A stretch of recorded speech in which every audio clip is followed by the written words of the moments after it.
जय श्री सीताराम प्रियजन। मानस से मानस तक इस परम पुनीत पावन यात्रा में मेरे साथ चल रहे सभी मानस प्रेमियों को हृदय से जय श्री सीताराम। आइए प्रियजनों, चलते हैं आज के प्रसंग में। आज का प्रसंग है बालकांड दोहा क्रमांक 2।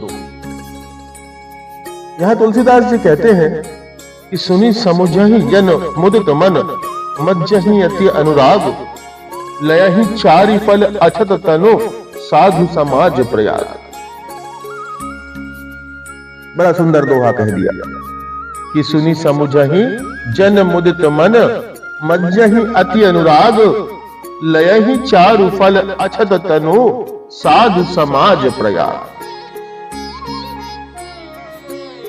आशा महाराज ये कहता है कि जो लोग या भक्त जन साधु समाज प्रयाग के उपयुक्त महात्म को आनंद पूर्वक सुनकर समझते हैं और प्रसन्न मन से अत्यंत अनुराग से इसमें स्नान करते हैं अर्थात गोते लगाते हैं, वे जीते जी ही इस शरीर में चारों फल अर्थात धर्म, अर्थ, काम और मोक्ष को प्राप्त कर लेते हैं। साधु समाज की तुलना प्रयाग से की है और साथ ही साथ गोस्वामी जी ने यहां सत्संग की महिमा भी बड़ी स्पष्ट रूप से उजागर की। अब साधु संत समाज में स्नान करने की महाराज 3 सीढ़ियां हैं। 3 सीढ़ियां, क्योंकि प्रयाग भी त्रिवेणी है तो पहले ये 3 सीढ़ियां देखते हैं। पहली सीढ़ी है सुनना, दूसरी सीढ़ी है समझना और तीसरी सीढ़ी है सुनकर समझकर गोता लगाना। फिर दूसरा एक और 3 यहां स्पष्ट होता है। तो इस दोहे में श्रवण, मनन और अभ्यास की बात कही गई। श्रवण, मनन और अभ्यास। गोस्वामी जी कहते हैं कि मुख दीखत पातक हरे, परसत कर्म बिलाही, वचन सुनत मन मोह गत, पूरब भाग मिलाहि। प्रियजन, यहां प्रयाग से त्रिवेणी लक्षित होती है। त्रिवेणी, त्रिवेणी अर्थात क्या? त्रिवेणी अर्थात गंगा, यमुना और सरस्वती। वैसे ही हरि कथा भी त्रिवेणी ही है।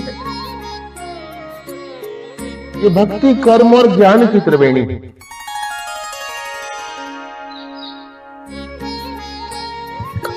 गंगा च यमुना चैव मध्ये गुप्ता सरस्वती, तदग्रभागो निस्सरति, त्रिवेणी यत्र शोभते।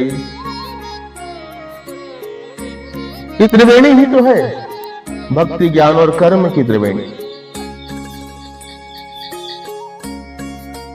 बड़ी सुंदर बात कहते हैं गोस्वामी जी कि मुद मंगलमय संत समाजू, जो जग जंगम तीरथ राजू। मुद मंगलमय संत समाजू, जो जग जंगम तीरथ राजू। अर्थात संत समाज आनंद और मंगल से परिपूर्ण है और इस जगत में चलता फिरता प्रयागराज ही है। आइए पहले प्रयागराज को समझते हैं और फिर चलते हैं लही चारु फल अछत तनु। तो प्रयागराज की ओर चलें।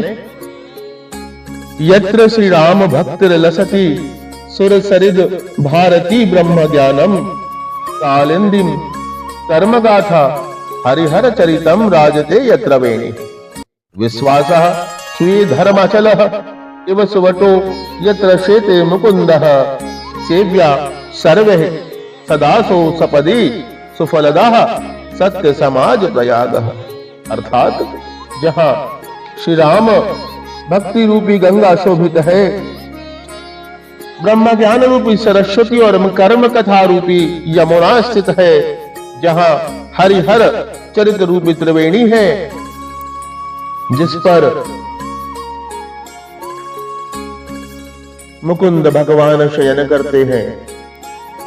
ऐसा स्वधर्म में विश्वास रूपी अक्षय वट वहां विराजता है, जहां प्रलय के समय प्रभु विश्राम करते हैं।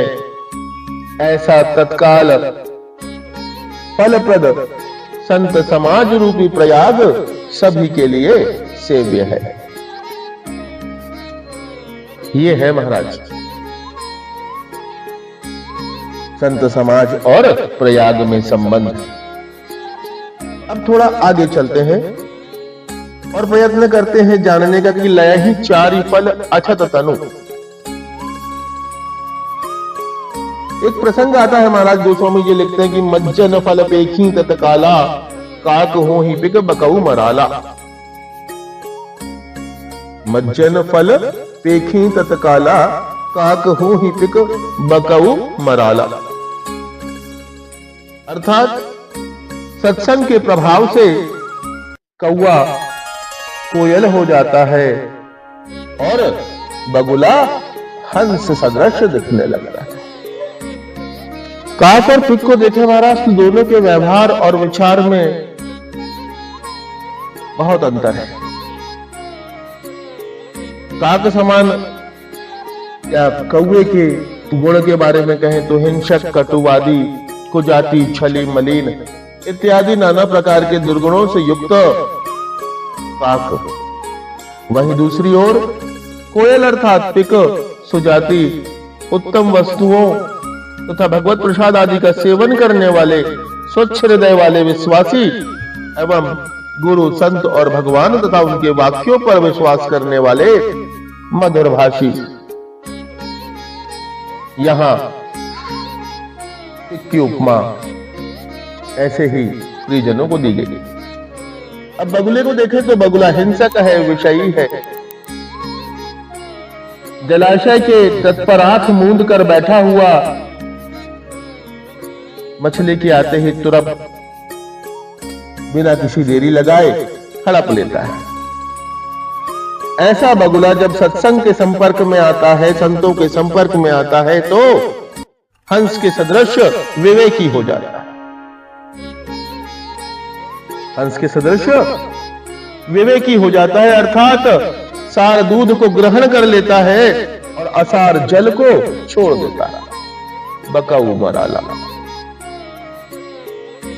संत हंस गुण गनहि पय, परिहरि बारी विकार। दूध ग्रहण कर लेता है महाराज और जल छोड़ देता है। बक में लगे उकार से अद्भुत रस प्रगटात, दंभी हिंसक कुटिल हूं, ज्ञानी हंस लखा। प्रियजनों, यहां काक और पिक में एक और संबंध है, क्योंकि काक ही कोयल को पोसता है। कोयल अपना अंडा कौवे के घोंसले में रख देती है, कौवा उसे अपना जानकर सेता है और वहीं उसमें से बच्चा निकलता है। संत समाज में बात आती है महाराज कि सत्संग के बाद भी तो कौवे का शरीर कौवे का ही रहेगा। सत्य वचन है, शरीर वही रहेगा, शरीर परिवर्तित नहीं होता। तो परिवर्तित क्या होता है? परिवर्तित होता है विचार और व्यवहार। परिवर्तित होता है विचार और व्यवहार। कौवे में कोयल की वाणी आ जाए तो वह कोयल कहा जा सकता है। अतः शरीर दूसरा होने का यहां कोई कार्य या कोई आशय स्पष्ट नहीं होता। बात सद्गुणों की है। इसी तरह जब बगुले में हंस का गुण आ जाए तो वह हंस कहा जा सकता है। और फिर एक और तथ्य को देखें तो बगुले और हंस की शक्ल काफी मिलती जुलती है। वैसे ही मनुष्य जब मायाबद्ध रहता है तब वह कौवे के समान कठोर वाणी बोलता है। वहीं दूसरी ओर जब वह संत समाज में आ जाता है जब उसके विचार और व्यवहार परिवर्तित होने लगते हैं तो उसकी वाणी कोकिला सम मीठी हो जाती है, उसमें दया का गुण आ जाता है और हिंसक अवगुण नष्ट हो जाता है। काक हो ही पिक बकऊ मराला। एक और दृष्टांत आता है महाराज, काक हो ही पिक बकऊ मराला।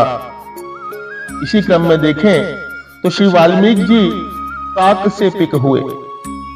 शास्त्र कहते हैं पूजंतम राम रामेति मधुरम मधुराक्षरम आरूहय कविता शाखाम वंदे वाल्मीकि कोकिलम। कठोर भाषी, व्याध का कार्य करने वाले और अनेक अनेक दुर्गुणों से युक्त गोस्वामी जी ने बताया कि ऐसे थे वाल्मीकि जी जो मधुरभाषी, ब्रह्मा के पुत्र और ब्रह्मर्षि हो गए। ये सब सत्संग की ही महिमा है। सत्संग व्यक्ति को विवेकी बना देते, और जब विवेक जागृत हो जाता है, जब सत्संग से विवेक जागृत हो जाता है, तो इसी जीवन में रहते रहते ही चारों पुरुषार्थ अर्थात धर्म, अर्थ, काम और मोक्ष सिद्ध हो जाते हैं। सत्संग का प्रभाव की भूरी भूरी वंदना लगभग हमें सभी शास्त्रों, वेदों और पुराणों में मिले। सो जानव सत्संग प्रभाव लोकहु वेद न आन उपाऊ। जल में रहने वाले, पृथ्वी पर चलने वाले और आकाश में विचरण करने वाले अनेक प्रकार के जड़ व चेतन जो भी जीव संसार में है, उनमें जब कभी जिस किसी यत्न से जहां कहीं भी जिसमें बुद्धि, कीर्ति, सदगति, ऐश्वर्य या भलाई बड़कपन पाया जाता है, वह सब सत्संग का ही प्रभाव जानना चाहिए। लोक में और वेद में इसकी प्राप्ति का कोई दूसरा उपाय नहीं है। सत्संग की महिमा है महाराज।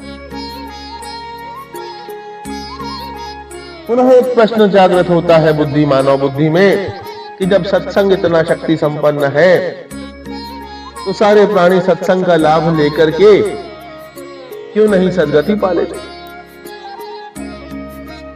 उत्तर में गोस्वामी जी लिखते हैं कि बिन सत्संग विवेक न होई। बिल्कुल सत्य वचन है। और आगे क्या लिखते हैं महाराज कि राम कृपा बिन सुलभ न सोई। कहने का आशय महाराज यह है कि जब तक राम जी की कृपा नहीं होगी तब तक संत समाज प्रयाग के दर्शन नहीं होंगे। जब तक दर्शन नहीं होंगे तो ना उनके पास जा पाएंगे, ना सुन पाएंगे, ना समझ पाएंगे और ना ही गोता लगा पाएंगे। बिनु सत्संग विवेक न होई, राम कृपा बिनु सुलभ न सोही। प्रियजनों, सुनि समुझी जन मुदित मन, मज्जहि अति अनुराग, लयहि चारु फल अछत तनु, साधु समाज प्रयाग। इस दोहे के माध्यम से हमने जाना साधु समाज और प्रयाग में क्या संबंध है और इनके संग रहने से, इनका सेवन करने से क्या पुण्य फल की प्राप्ति होती है। आशा करता हूं आप सबों को रामरस प्राप्त हुआ होगा। आप और आपका परिवार स्वस्थ, सुरक्षित और सुखी रहे। इन्हीं मंगल कामनाओं के साथ जय श्री राम।